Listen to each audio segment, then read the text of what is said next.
Bir ayol ko'chada ketib tursa, yo'l chetida yerga rasm chizib o'tirgan bolaga ko'zi tushib qolibdi. Yaqiniga borib, "Nima qilyapsan, bolakay?" deb so'rabdi.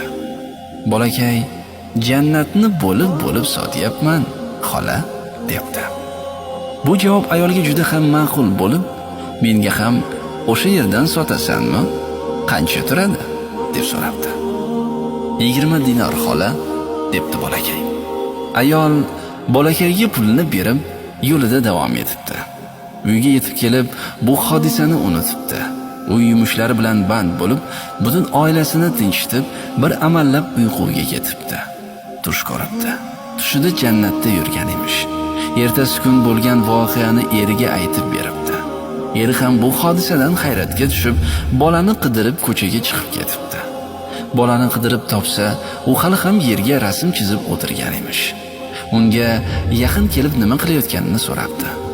Bola yana o'sha alfozda javob beribdi. Erkak unga qarab, "Menga ham o'sha yerdan sotgin, qancha turadi?" deb so'rabdi. Bolakay, 1 million dinor turadi, amaki", deb javob beribdi. Bu javobdan taajjubga tushgan kishi, "Sen bola nima deyapsan o'zi? Kecha meni xotinimga 20 dinorga sotibsan-ku", debdi biroz asabiylashib. Bolakay jahli chiqib turgan odamga qarab, "Amaki, xotiningiz puli jannatni sotib olishga emas, meni ko'nglimni olish uchun bergan edi. Siz jannatni shunchalik arzon deb o'yladingizmi?" debdi. Bu javobdan haligi odam lol bo'lib qolibdi. Jannat arzon ham emas, qimmat ham emas.